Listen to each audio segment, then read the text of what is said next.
we good? Cool. My whole life I've wondered how this wandering heart could turn around. Hey everyone, welcome back to my channel. Today I'm filming from my bedroom because my kiddos have decided to take over downstairs, and so I thought I would try to hop up here real quick and film a video for you guys. So if you have not already subscribed to my channel, please make sure to go ahead and do so that you don't miss any of my future upcoming videos. So today I wanted to talk to you guys about the Good and the Beautiful History Unit 1, or Year 1. We are, I think, on lesson 20-ish. And so we are into like the second unit of the book. And so I feel like we have a pretty good grasp on how the curriculum is working and how it's working for our families. So I just wanted to quickly discuss some of those things with you. And then I'm going to turn the camera around so that you can see kind of what everything looks like and how everything is laid out. So let's get started. Okay, let's talk about the things that I love or really like about the curriculum. One of the main things that I like is that I can do it with both of my children. So my youngest right now is in 7th grade. My oldest daughter is about at 11th grade level.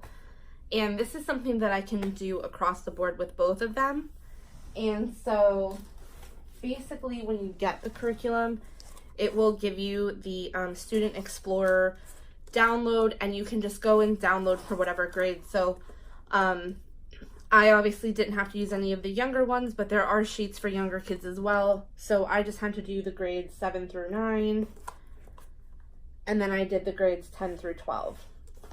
So I like that it's able to use with both of them, because last year I struggled trying to like do something with my son, then make sure that my daughter was getting her needs met. And so this has been really nice that, hey, it's time to do history and we can all do it together, kind of like when they were younger. So I like that I'm still able to incorporate middle school and high school together in one.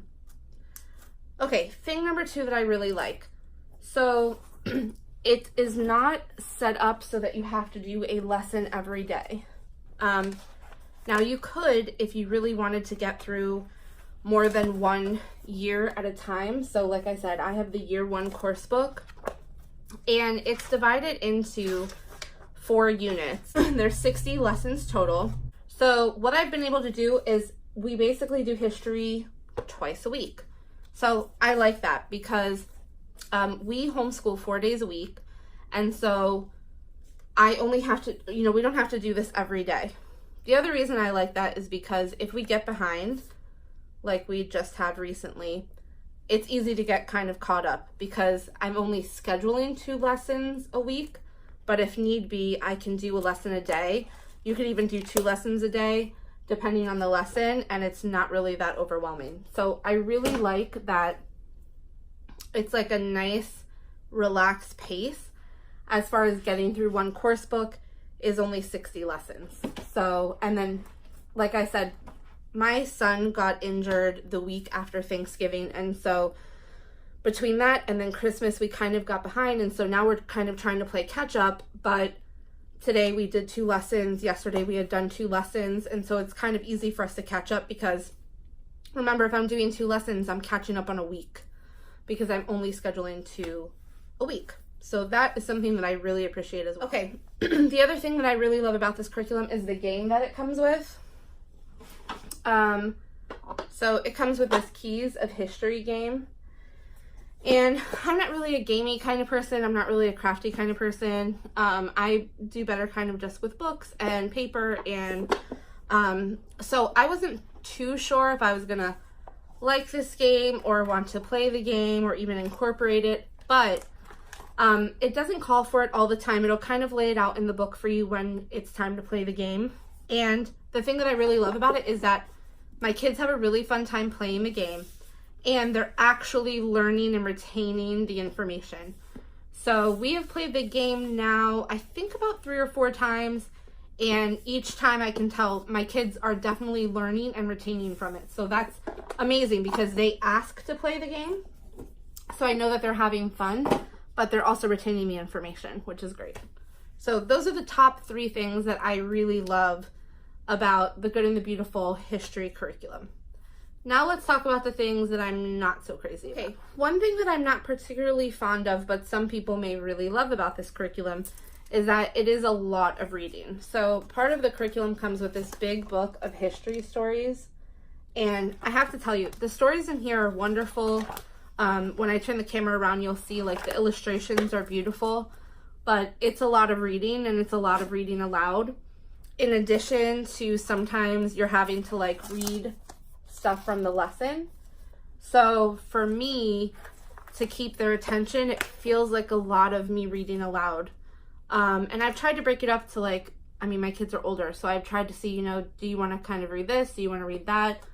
And they're not really so interested. So I would say that if you're not a family that really loves read alouds or stories, it may not be the best fit for you because it's a lot of reading.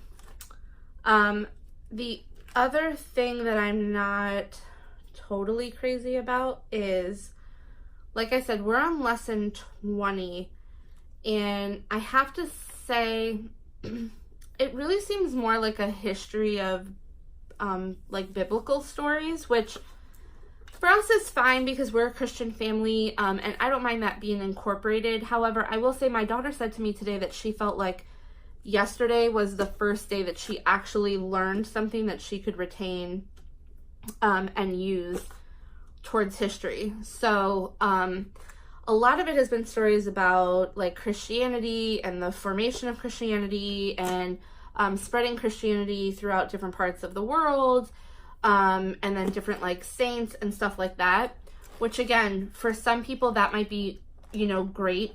I prefer to kind of do a Bible curriculum separate, and then really be able to get into like depth with the history stuff. Now, I will say we've only completed the ancient history, and a lot of that literally was like creation, Adam, Noah, ancient Egypt, Joseph, Moses and the Passover. So that may be why it's been so heavy that way. But we are about 5 lessons into the Middle Ages and Renaissance, and so far it's kind of been the same thing. So I don't know if once we get into like the French and Indian War through the Revolutionary War, the Victoria era, the history of flight in the Cold War era, if that kind of pattern will change. But if you're not looking for something that has a lot of biblical history in it, then this may not be the right history program for you. Those are really the only 2 things that I've kind of been like, about. The reading is a lot of reading, and we previously were a Sunlight family, and that just was way too much reading for us. My kids love to read, and I love to read, but they're more of like an independent reader. And I will say too that this comes with suggestions for read alouds for each unit, and we just found it to be overwhelming. Like with the amount of reading that you're already doing in the day-to-day lessons, to add in the read alouds just felt like a lot. So what I've decided to do is just have my kids kind of read those books independently as we're going through the different units. So I'm going to go ahead now and turn the camera around so I can show you inside what comes with it. That way you can get an idea for yourself exactly what the curriculum looks like. Okay, so this is the History Year 1 course book. And inside, I have to flip past a couple pages, but you can see how it's laid out. So that's another thing that I like about this curriculum is we're not spending the whole year on ancient history or ancient civilizations. It kind of jumps through, and then in year 2 you come back through again, and then in year 3, year 4, so you're kind of cycling through, which I do like. So you can see what the table of contents is for these, and then I'm going to skip through because there's some passwords, but you can see like these are where I was talking about, like the read aloud suggestions. And then, so here's unit 1. So as you can see, the first couple lessons were kind of shorter.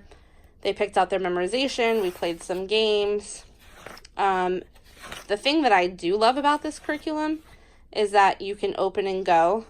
You don't have to really do much prep. This is the course book, and it comes with basically everything that the teacher needs. So it gives you all of the activities, everything you need to read, anything you need to click. If you have to do an audio recording from that day, it will tell you right there. And so it is very teacher friendly for sure. The next thing it comes with is the big book of history stories. And this includes all of the maps too that they'll work with in here. But just like everything that the Good and Beautiful puts out, you can tell like they're beautiful stories, beautiful illustrations. And the ones that we've read so far have been pretty good. We're not particularly like a read aloud kind of family all the time, especially since my kids have gotten older. I have found that they just kind of like to read on their own. But we have been doing these as read alouds when the curriculum calls for them. And I will say that we've enjoyed the stories thus far.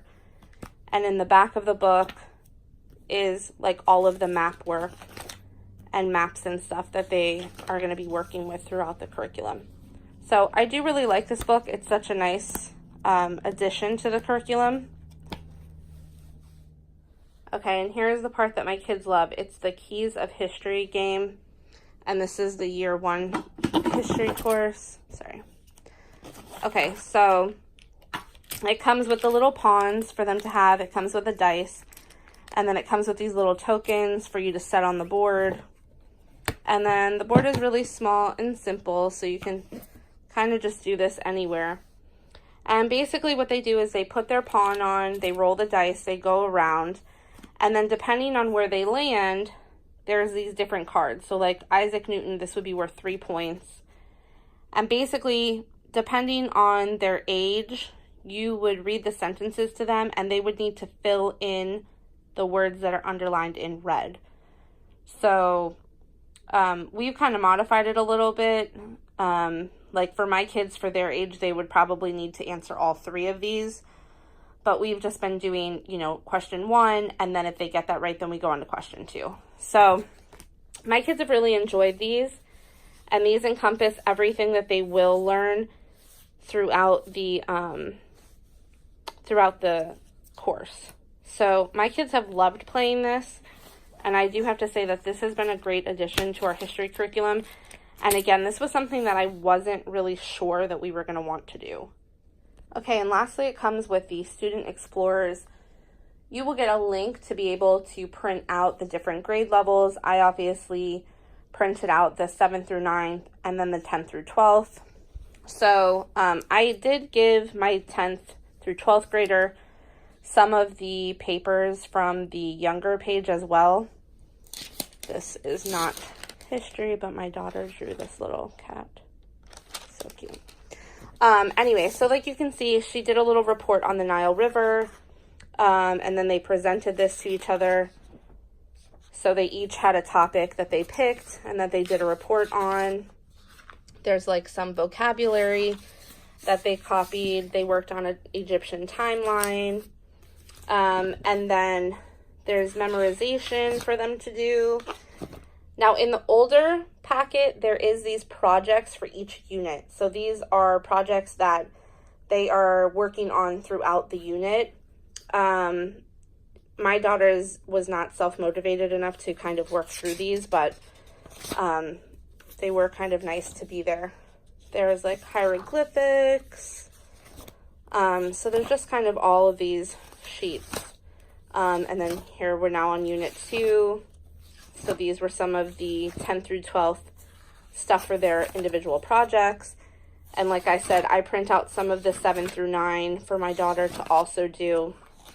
And then unit 3 and unit 4 projects. So these are all here for you to print out. And it's kind of nice because you can kind of just print out what you like. So I printed out the pages that I wanted them to do and then went ahead and put them in these binders for them. And then the same for my middle schooler. So, he also has his Egyptian timeline in here, his speech on Egypt, memorization. And then these are a little bit different, but a lot of them are the same. So just the hieroglyphics. And these, again, this is why I'm saying it's very reading heavy, because these lessons are in addition to the lessons from the book. So this is not for every lesson. It doesn't have you doing something. There's some like coloring pages. So it just depends on what you want to print out for your student. You know, some math work. So just depends on what you're looking for. Sometimes we skip through some of these lessons if I feel like it's just, you know, excess reading on top of the lesson that they've already done. So this is pretty much everything that the standard kit includes. You can buy the read-alouds, which I did buy some of the suggested read-alouds, and I have those downstairs. So this is the course book, the big book of history stories, the Keys of History game, and then the Student Explorer link comes and you can print out whatever grade would be appropriate for your family. Okay guys, I do hope that you found that little flip through helpful. Like I said, I do think it's a great curriculum as far as being able to open and go, you know, use it with a multiple of ages, add some like fun activities, fun games, stuff like that to it. It is just very reading heavy and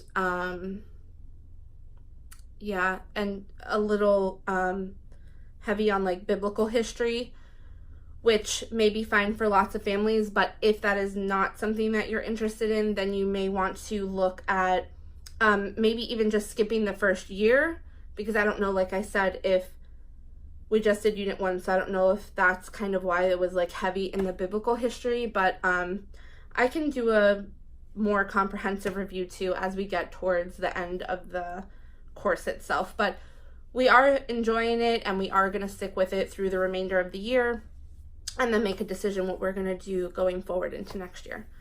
Thanks again for watching to the end of this video. Don't forget to like this video and subscribe below so you can catch my other videos. Bye!